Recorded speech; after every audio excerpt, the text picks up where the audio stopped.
5, 4, 3, 2, 1, clear to land.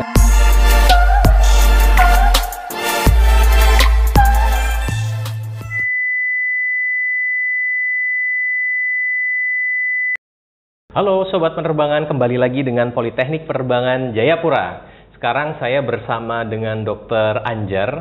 Dr. Anjar ini salah satu pengajar di ekskul yang namanya robotika di Politeknik Penerbangan Jayapura. Sekarang Dr. Anjar bisa nggak kenalan sama sobat-sobat penerbangan? Silakan. Oke. Halo sobat penerbangan, selamat siang. Perkenalkan, saya dengan Dr. Anjar.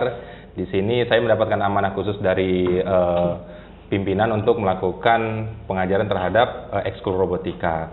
Di sini programnya yang berjalan sudah lumayan lama dan banyak beberapa proyek yang sudah kami hasilkan. Oke, tadi dibilang udah jalan lama. Kira-kira udah berapa? Mulainya kapan sih di sini robotikanya tuh? Kurang lebih pada saat bulan kelima. Bulan kelima kami sudah mulai. Pas pandemi ya? Ya, betul. Pada saat pandemi, kemudian kami melakukan kegiatan-kegiatan robotika untuk mempelajari lebih dalam terkait pemrogramannya. Oke. Kemudian di resimen, di jajaran resimen Sobat Penerbangan itu juga ada di bawahnya asisten berapa sih? 3 atau 4 tuh tentang ada ekskul robotika ya. Jadi ada kepala seksinya ya. Iya, betul. Jadi seperti itu. Kalau bisa tahu nggak siapa tuh itunya? Ya, tarunanya. Untuk ketuanya dari ekskul robotika adalah taruna bernama George Morris, kemudian ada Asrini, lalu ada Sri, kemudian ada Indra, dan yang terakhir yang paling aktif adalah Septian. Septian ya? Oke, jadi Sobat Penerbangan di sini tuh instrukturnya ada 2 buat yang ekskul robotika. Yang pertama namanya Mas Adam, yang kedua namanya Dr. Anjar. Dok, dari bulan-bulan tersebut kalau nggak salah ini inspiratif hadir itu pada saat pandemi kemarin ya. Betul. Jadi buat ngisi kekosongan dan sebagainya malah menjadi ekskul di Politeknik Penerbangan Jayapura. Kalau boleh tahu, prototipenya apa aja sih yang udah dihasilkan oleh taruna-taruna sampai dengan hari ini? Bisa dijelasin nggak? Ya. Salah satunya apa dan buat apa gitu? Baik, prototipe yang kami lakukan dalam beberapa waktu ke belakang adalah pertama, ada di sini bisa dilihat ini adalah sebuah alat untuk melakukan pengecekan barang yang kami simulasikan seperti di bandara. Kami menamakan ini adalah conveyor yang nanti akan dilakukan prosesnya adalah dengan melakukan pemilahan berdasarkan sensor. Nanti ketika conveyor ini jalan, kemudian barang yang masuk dihitung, kemudian dilakukan pemilahan oleh sensor, lalu dilakukan pengambilan oleh lengan robot untuk dipisahkan mana barang yang disetujui atau tidak disetujui. Begitu. Ini yang pertama. Kemudian yang kedua ada face recognition. Face recognition di sini kami melakukan proses seperti penanaman kecerdasan buatan untuk melakukan deteksi wajah baik untuk kehadiran maupun juga untuk kunjungan. Yang ketiga ada smart home. Smart home ini lebih luas lagi. Ada di situ ada sensor deteksi wajah, kemudian di situ ada deteksi warna, kemudian bisa juga melakukan deteksi suhu. Untuk palang pintu otomatis pun kami masukkan di dalam sensor yang smart home ini. Kemudian yang terakhir ada alkohol detector. Berarti dengan sensor tersebut kita bisa melakukan pendeteksian terhadap orang-orang atau peminum yang sedang mengkonsumsi alkohol. Kurang lebih seperti itu ya. Jadi ada berapa tuh tadi? Sekitar 6 atau 7 prototipe ya? 6 atau 7 ya, betul. Oke, kalau saya lihat di sini mungkin nanti bakal dijelasin ya ke teman-teman. Mungkin habis dari session ini kita jelasin tadi. Kalau nggak salah di sini sobat-sobat penerbangan ada smart home. Kemudian ini ada baggage conveyor juga. Memang tadi benar disebut sama Dr. Anjar, baggage conveyor ini nanti yang dipakai di bandara. Jadi pada saat kita masuk di situ ada pemeriksaan namanya security checkpoint 1 sama checkpoint 2. Cuman ini yang sudah versi digitalnya. Jadi udah ada robotikanya yang buat ngambilin barangnya. Kemudian ini apa sih kayak kontrolnya ya? Ini yang buat milah atau buat apa ya, Dok ya? Iya, siap. Jadi untuk prosesnya ketika nanti di sini yang dikehendaki adalah misalkan warna merah, kemudian yang ternyata barangnya bukan warna merah, ini ada servo, kemudian dia nanti akan memilahkan. Kalau bukan warna merah nanti ke sebelah kanan, kalau yang warna merah akan ke sebelah kiri. Yang tidak disetujui akan diangkat oleh lengan robot ke tempat untuk dilakukan pemeriksaan lebih lanjut. Oke, jadi kalau saya implementasikan ke X-ray yang ada di bandara, kalau di situ masuk dalam kategori prohibited item atau dangerous good, berarti dia masuk ke dalam kategori merah ya? Ya. Merah dalam artian berarti barang-barang tersebut masuk kategori yang berbahaya atau prohibited yang dilarang buat naik ke pesawat. Jadi nanti diambil oleh tangan robot ini ya, Ya, disisihkan. Kalau ini kalau abseknya mau gampang. Cuman kalau namanya di bandara ada namanya baggage searcher. Baggage searcher itu mungkin yang mengambil ya. Si tangan robot ini adalah tangan si baggage searcher itu yang ada di absek. Kemudian yang si sensor yang ada di sini itu tugasnya si X-ray monitor. Jadi ada yang monitoring X-ray. Oh ini nih masuk di misalnya barangnya yang masuk di layar monitor tuh warnanya bisa masuk ke prohibited item atau dangerous good. Dia ngasih instruksi, kemudian si baggage searcher ambil. Kalau di sini dia ngasih instruksi, kemudian palang pintu ini misahin, dan robot ini yang mengambil barang-barang tadi yang tidak boleh masuk ke dalam ya. Jadi betul. seperti itu untuk nanti dilakukan pemeriksaan atau dipisahkan dari barang yang akan masuk ya. Betul sekali. Ini berarti keren banget ya bisa sampai gini. Kalau boleh tahu programnya pakai apa nih dok? Jadi bisa kayak gini anak-anak taruna. Jadi pertama kali yang harus dilakukan oleh teman-teman adalah melakukan pembelajaran untuk mengetahui hardware-nya apa saja, kemudian software-nya yang dibutuhkan apa saja. Di sini kami menggunakan Arduino, kemudian hardware-nya ada beberapa sensor, jenis sensor yang harus digunakan. Untuk mengkompilasi semuanya ini harus dilakukan per tahap, harus mengecek satu persatu sensornya apakah ini sudah aktif atau belum. Ketika sudah aktif baru dilakukan kompilasi sehingga terbentuk seperti ini. Jadi untuk pertahapannya ketika kita melakukan rancangan hardware-nya, kemudian melakukan rancangan elektroniknya, lalu menyusun programnya, dan akhirnya untuk dilakukan implementasi atau uji coba. Lebih seperti itu. Kalau boleh tahu, ini kan masih menggunakan bahan kayak triplek ya. Ini sebenarnya bisa dibuat lebih keren atau lebih kece lagi kali dok ya. Memang karena ini kan hanya buat prototype atau bahan pelajaran di robotika ekskul yang ada di Politeknik Penerbangan Jayapura. Kalau boleh tahu, ini habis budgetnya berapa ya? Kira-kira aja. Ya, kalau misalkan habis budgetnya ini tidak terlalu banyak. Kami menggunakan sensor-sensor yang cukup istilahnya ekonomis ya. Sensornya total semua tidak sampai 500.000, tidak sampai untuk menghasilkan prototipe seperti ini. Tuh, gitu. Sobat-sobat penerbangan, nggak nyampe 500.000. Di sini teman-teman udah bisa paham dan mengerti ya. Jadi sekarang kan zaman udah Rev 4.0 ya, jadi revolusi industri 4.0. Malah udah mau masuk ke 5.0 atau sekarang jaringan aja udah mau masuk ke 5G kan. Jadi sebenarnya robotika tuh udah tuntutan masa depan, karena kalau ke depan itu ya pendidikan itu semuanya udah based on IT ya dok ya. Based on IT. Jadi IT itu dalam artian harusnya sudah bisa bantu seluruh pekerjaan kita, baik perkantoran, perumahan dan lain sebagainya. Dan kalau bisa ya jangan kita disusahin gitu loh. Jadi ada yang membantu ya. Kemudian contoh misalnya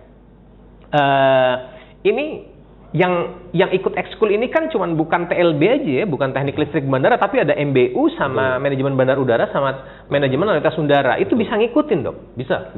Jadi sebenarnya untuk mengikuti ekskul ini tidak lebih kepada niat yang kuat untuk mengikuti ini. Yang penting mau, dan kemudian kami membaca atau belajar bersama-sama, insya Allah ini pasti akan jalan. Pasti jalan ya? Jadi kalau belajar ini kira-kira ya, buat pemula, anggaplah mereka kan lulusan SMA, habis itu jadi taruna. Kalau nggak salah ini mulai dari semester 2 ya, 2 ya, 1 atau 2 lah gitu. Itu bisa ngikutin berarti mereka ya? Bisa, dengan kami tuntun pelan-pelan, kemudian saling sharing, kemudian saling mempelajari bagaimana pembahasan codingnya, itu sudah bisa Pak untuk dilakukan implementasi atau menguji coba prototipe seperti ini. Pak.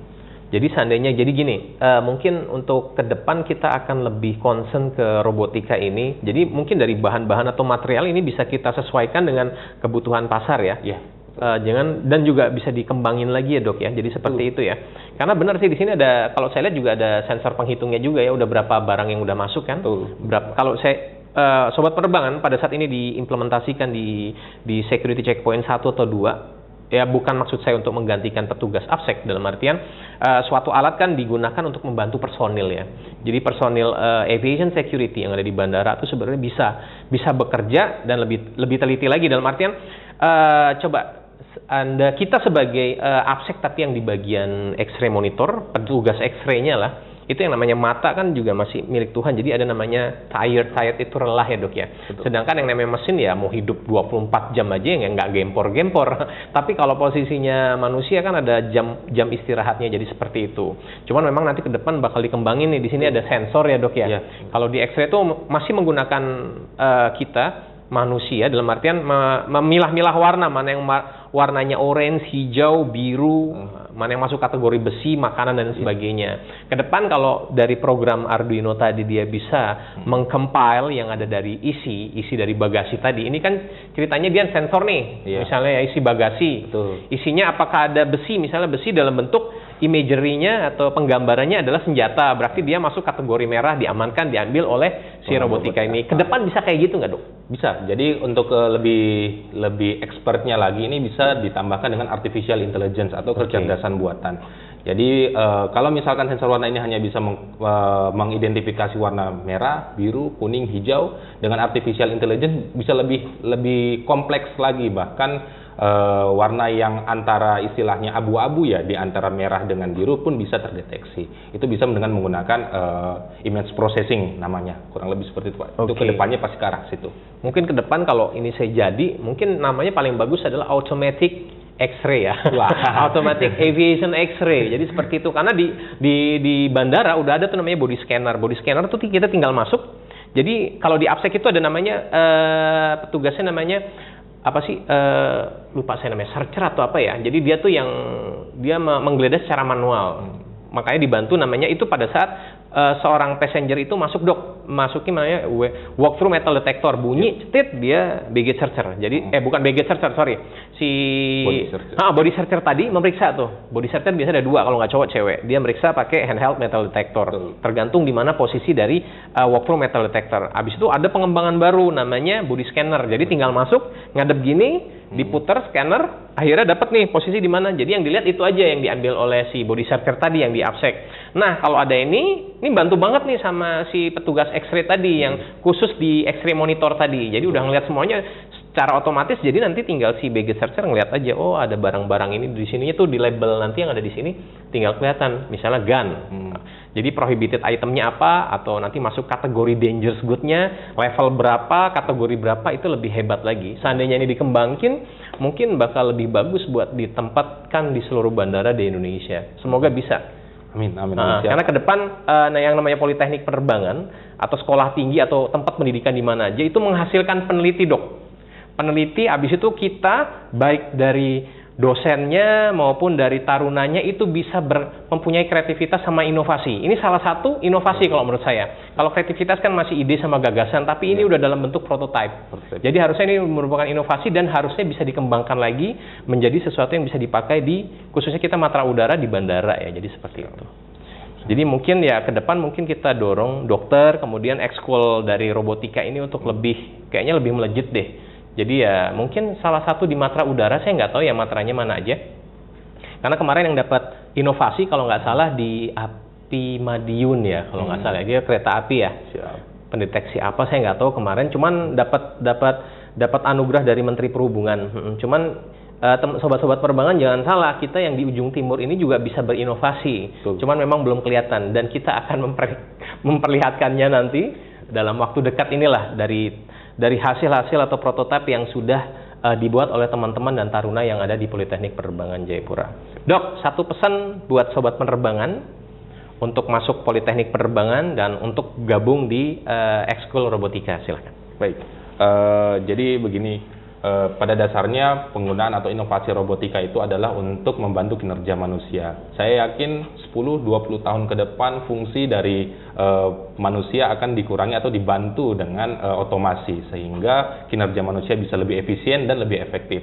Oleh sebab itu, untuk teman-teman yang ingin bergabung di sobat penerbangan, mari bergabung ke kami, kemudian terus asah kemampuannya dengan memupuk seluruh rasa ingin tahunya untuk melakukan sesuatu yang baru, berkreativitas, dan yang paling penting adalah berkarya untuk bangsa. Oke, kurang lebih seperti itu ya, Mas. Oke, jadi sobat penerbangan, mungkin itu sesi kita ngobrol hari ini bersama dengan Dr. Anjer terkait ekskul robotika dan prototipenya. Kita akan ketemu lagi dengan dosen-dosen atau dengan instruktur kece dan keren lainnya yang bisa menghasilkan sesuatu kreativitas dan inovasi yang berasal dari Politeknik Penerbangan Jayapura. 5, 4, 3, 2, 1, sampai jumpa. Selamat ketemu kembali.